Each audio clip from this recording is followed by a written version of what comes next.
ARMO is an Israeli cybersecurity startup that back in 2022 raised a $30 million Series A, led by Tiger Global and Hyperwise Ventures. It's public information that they're going to use this money and have been using this money for international expansion, hiring marketing, product, and dev teams. In this video, I'm going to break down exactly what I would do if I was going to help them grow their company. Let's get into the video.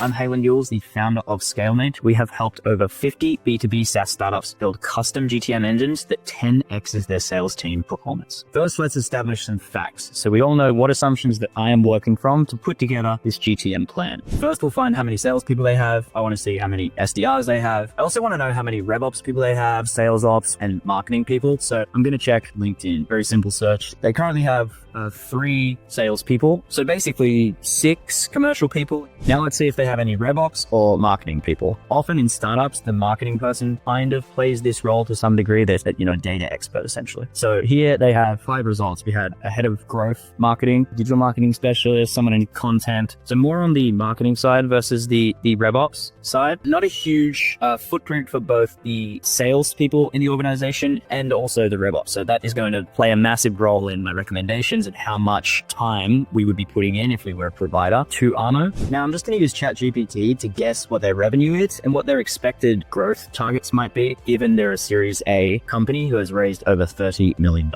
So I just typed into ChatGPT, how much revenue would an enterprise SaaS cyber company, ARMO, have at the moment, given their Series A, they've raised $30 million, and what would their growth targets be? The best guess here, 2.5 million ARR. I think it's a little bit higher than that, to be honest, given they have 98 employees listed on LinkedIn. We're sitting in the 5 to 15 million ARR range, which would roughly put their year-on-year growth targets at around 80 to 120%. Now I want to get an understanding of what their average contract value might be. So I'm going to have a look at their website, look at some case studies, see what type of customers they actually serve. So let's look at Orange Business and Vanderbron as our sample size and just see how many employees they actually have. So Orange Business has about 30,000 employees and Vanderbron about 120 to 275. So they have quite a large range of potential customers. I'd say the cutoff for their ICP might be 100 employees, but up to the significant enterprise. Now, I also found during my research, they do have a free version and their startup version starts at $30 per node per month. For enterprise, we obviously can't get insight into what they're charging. My guess is, given their customer range on that small sample set, about $40,000 ACV.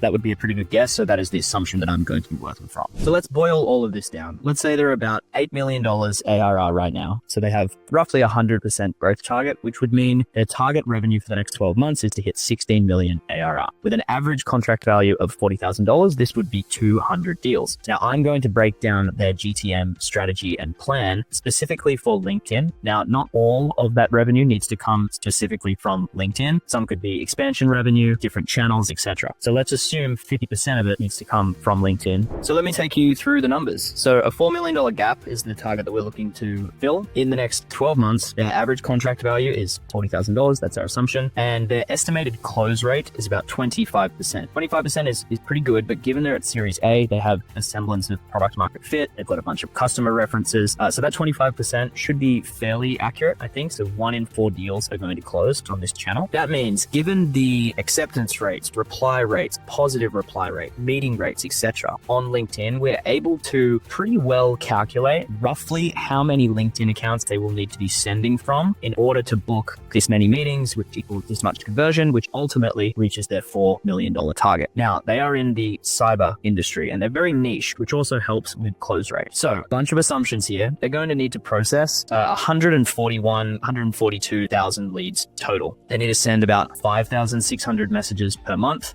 We've assumed the number of open profiles within their ICP, meaning you can send in-mail requests to those people for free. It doesn't consume credit. It's about 30% of their total ICP. The number of LinkedIn accounts they will need to be sending from constantly at an almost full capacity is 20. Now, there's ways to scale LinkedIn to get around if you don't have 20 accounts. That's absolutely fine. In the cybersecurity industry, people aren't as active. CISOs, VPs of security, etc., cloud security, are not as active as some other ICPs. So I've estimated a 25% acceptance rate, which again is pretty fair. That's what I've seen across the board. Connection reply rate of those people who connect, you send them a message, 25%. Again, that's pretty accurate. 1 in 4, I believe you're able to get that with the right signal, the right message at the right time. Positive reply rate. So 1 in 4 are going to be a positive response. Again, that is dictated by the quality of your message. How many messages do you send to actually book a meeting? 0.7. This also improves over time. So given the 12-month time frame, that's, again, I think fairly accurate. No-show rate is how many people just don't show up to a meeting. Obviously, rescheduling and things like that do happen. People don't show up, they miss it in their calendar, etc. And the in-mail reply rate, I've actually gone, usually I set this at 6%, but given how niche they are, I think an 8% is reasonable here. So in order to hit this $4 million goal, they are going to need 20 LinkedIn accounts, sending messages, obviously quality campaigns, good targeting, all that stuff is assumed here, and that will get them to the 100 customers and $4 million target. Now that we have an overarching goal and an estimate of the volume requirements, it's important to understand their ICP. So in order to do that, we need to look at their website. We already had a look at the types of companies that they go after. Now, given they are in the security space, obviously cybersecurity, CISO, VP of security, head of security are going to be prime targets to these guys. They are specifically and seem to have a foothold in the Kubernetes security space. They've got a cloud footprint as well. So that introduces job titles like head of cloud security, head of cloud, etc., maybe head of infrastructure. So there's quite a few job titles within the companies that they're looking to target that they can go after, meaning each account is going to have multiple potential touch points from a top-down motion and also potentially a bottoms-up motion. Now, they do compete in the CSPM space, which is ripe for disruption at the moment. So we're going to use that later on in our targeting and in our signal planning. Now, of course, I would go much deeper on the ICP if I was to do this for a project, but essentially getting all of the job titles, all of the company firmographics that we would target, I would focus on the US. I could also do global targeting as well. The next step is to get likely signals that are going to indicate potential purchases or purchase decisions. So I would like to understand their top 3-5 competitors, their adjacent competition, some legacy providers in their space, maybe in cloud security. There's probably a few newer Kubernetes security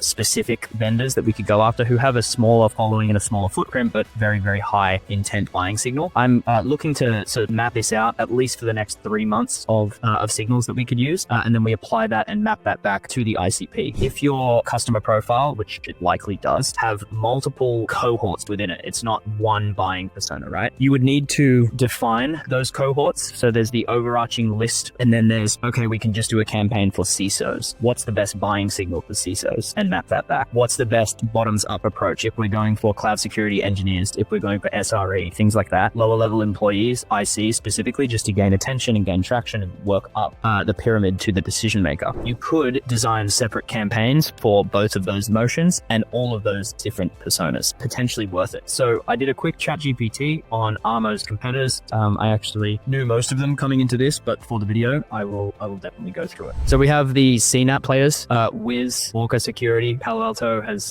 formerly has Prisma Cloud, but now has Cortex Cloud, again, a player in that space. Those are 3 very recognizable brands. Everyone in the security industry knows who they are. Palo Alto, obviously coming from the firewall background, been around for a very, very long time. Orca Security, Wiz, sort of CNAP, CSPM leaders at the moment. Now, those companies have a company page on LinkedIn, just like everyone else. Let's go through Wiz's just so we can see how many followers they have, which will lead me into my next step. So Wiz was recently in March of this year acquired by Google. And we all know what happens when a company gets acquired by a much larger company or a behemoth in terms of Google in this instance. So I can imagine there's a bunch of Wiz customers out there who are a bit nervous right now. They've now essentially purchased a Google security product. I'm not sure what that transition looks like, but I'm sure there are nerves in the market, potential price increases. Now, Wiz has 411,000 followers. Some of those followers are Wiz customers. Some of them are very happy. Some of them are unhappy. Some of them are nervous. Some of them are churned already because they've stopped using them. Some of them have used them at other organizations in the past and had a bad experience. Some of them had a great experience. The point is there is a million different people, 411,000 different people within this following that also map back to ARMO's ICP. I am talking about getting that ICP list and overlaying that they follow Wiz or Sysdig or Palo Alto, etc., and using that in our campaigns to essentially predict that those people may be more likely to take a conversation, take a sales call, and potentially purchase the product far more likely than someone who does not follow Wiz or does not follow a direct competitor or an adjacent competitor or a legacy provider in the space. This strategy is really limited by your imagination. You do not have to do direct competitors. business. You can start to think very outside of the box here, and it's really limited by the strategy, the message that you can come up with, and the ideas in the actual campaign itself. Now, Wiz and Palo Alto, etc., have quite a large following. They've been around for quite a while. I would also want to layer in some more niche providers like Aikido Security, much smaller, much more specific to Kubernetes security. And as you can see, they only have 36,000 followers. So from a volume perspective, they may not have a huge pool of leads to go after. However, the intent signal for their Kubernetes security offering specifically is a much higher intent signal because they're following such a niche provider. The people who are following Aikido Security, who also are part of ARMO's ICP, have a very, very high quality intent signal, however, low quantity. So layering in these two strategies of the smaller niche providers plus the bigger guys is a good way to capture both audiences. Now, if I was coming in fresh to this business, I would want to get an understanding of their current data set, what currently exists in their CRM, and I'd be looking to identify the gaps that they have in both the companies that they have in their CRM and the contacts, and simply go and fill those gaps by scraping a bunch of data and putting it all in there and making it clean, overlaying buying intent signals to ultimately map their entire TAM. Depending on how we separate the ICP into its different cohorts or different buying personas will depend on what data we actually need to clean. So if, for example, the telco industry wants to get a different message than the tech industry in general, then we will need to make that separation within the database itself. Next, I would want to know what warm leads they have currently. They have probably been doing a bunch of marketing activities. They've been attending events. They've met with people in the past. They've had deals opened that were lost for whatever reason. There's probably a bunch of warm signals that we could also leverage initially. I would want to go speak to their marketing people, understand what they've been doing recently and what the plan is to see how much warm information they currently have that we can also overlay onto this data set. Now, picture this. We have a CRM that is clean. I know that's the goal of everyone. It rarely happens, but we have a clean CRM with all the data that we can imagine. Warm signals, cold signals, your entire TAM is now mapped. We can start sending campaigns actually well before this. We could design the first campaign pretty much straight away. That is going to quickly test and quickly iterate on what's working and what's not. We can do that immediately. The goal over time is build agents that are constantly keeping that CRM up to date. So once it's done, agents essentially run this. Now, the campaigns going forward, I am sure that they have sent a bunch of emails and a bunch of LinkedIn messages and written marketing materials and case studies and had a bunch of meetings that are recorded in this transcripts. The goal here would be to ingest all of this quality rich information of things that have worked in the past. Ingest all of this to be able to draft better and better and better campaign messages. Now, this would be a once-off ingestion to then build campaigns that have worked in the past and obviously improve them over time. Now, the key to a custom GTM engine that constantly learns is with every reply, every meeting booking, every transcript generated, every deal closed in the CRM, this should be stored and put into a system that can constantly learn and use that feedback for future campaigns. Now, the best part about this is while we have a lot of work to do, we can phase this out. So the first campaign goes out, the second campaign goes out. In the background, we are cleaning the data, building more of the TAM, putting it in the CRM, mapping it accordingly, building the agents. All of this can happen in a phased approach, so it builds trust along that path and along the project. The GTM engine is centralized, meaning we have 20 accounts, 30 accounts, whatever the numbers are, right? They can be centrally managed. So what previously took 10, 15 SDRs and an army of salespeople can now essentially be run by one person equals one channel. One person would run LinkedIn, one person would run email, and they would obviously work together. Potentially cold callers are in there. That's where the headcount would obviously scale up. But this centralized approach run by a bunch of agents with a feedback loop that constantly improves the system is really the next phase of go-to-market engines. So if you would like to learn more about how to build a lean GTM team that is going to hit your revenue goals, I will put a link in the description and you can book a call with us.